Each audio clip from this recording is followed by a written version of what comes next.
We were recently surprised with the release of the long-awaited 0.60 patch for DayZ, which most notably included the introduction of the new Infusion renderer, which is really exciting. But some other cool additions were the new user interface, dynamically clothed zombies, the new title screen and menu, the DayZ military base, and a list of new buildings and items and attachments, and the first iteration of new pathing that allows zombies to be able to scale obstacles in pursuit of players. And that stuff doesn't even make up the entire list of changes going into 0.60, and for that you'll have to check out the changelog, which I will have down in the description. So this 0.60 patch has been begged for by the player base and by the game itself. It was desperately in need of a gulp of fresh air, and so far this patch has been received exceedingly well. And if you don't believe me, the fact that the experimental servers are jam-packed constantly is proof enough that the players who enjoy this game are really loving their time on the new patch. Fortunately, I was able to get into a server for a few minutes, both on first person and third person. Unfortunately, it wasn't as much time as I would like, but I got a little bit. And let me tell you, this patch, in my mind, has lived up to the hype. Specifically the hype of better frame rate. As you'll hear me talk about on the podcast, which comes out this Wednesday, in open areas, forests, and smaller towns, I was able to get anywhere from 70 to over 100 frames per second. And in the heart of Cherno, the biggest city, the lowest FPS I got was 27. Now that's in a place where I used to get 8 to 10 frames a second. Now I'm getting 27. I averaged about 40 FPS in large cities, and the significance of this change can't be understated. The frame rate of DayZ was ruining the game experience for myself and for a lot of other players.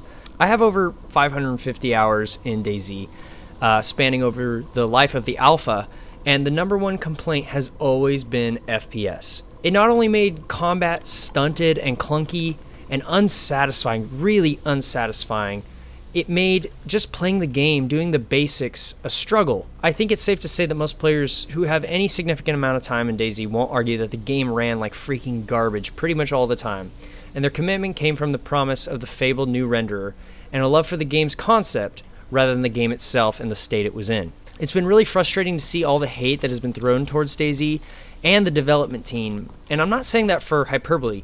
There has been an untold amount of absolutely hateful comments thrown at the devs for their work because it didn't fit the timetable of the players or the players' specific desires at that time. People ranted and raved about missed roadmap targets like they were hard deadlines, low frame rates that made the game pretty much unenjoyable a lot of the time, desync that made combat impossible, loot not spawning enough, loot spawning too much, spawning in the wrong area, not enough zombies, bad zombie pathing, server crashes.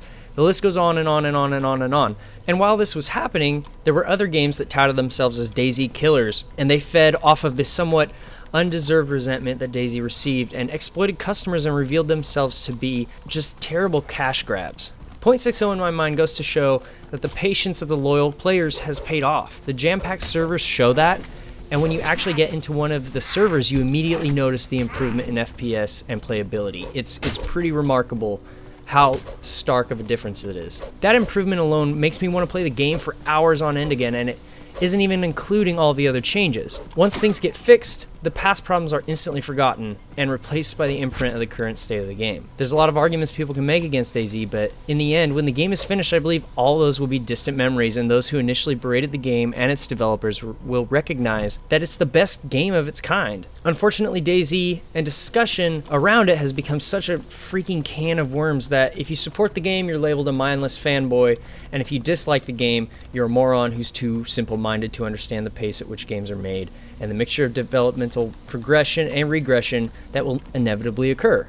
I don't want to dive into the tired and misguided arguments surrounding the game, because in the end they're really fruitless. When DayZ is finished and released, it's my prediction that it will be a long-lasting and popular game that many people will come back to and be pleasantly surprised. I also predict a lot of people who once hated the game that will come back and say, well, it was terrible in alpha, but now it's okay, which I guess is fine because it's sort of true.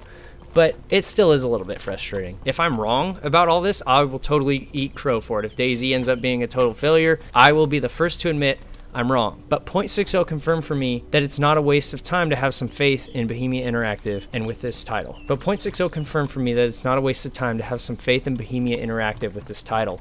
Regardless of whether you liked or disliked DayZ in the past, I think it's time we all agree that any game in a developmental state should not be subjected to viewing through a static lens. To refuse to be fluid about alphas, to entrench yourself in an opinion, good or bad, about a project in progress, robs that project of the chance to show its full potential, and in turn, the players rob themselves of an enjoyable gaming experience. This has been Ryan with Select Characters. Thank you for listening.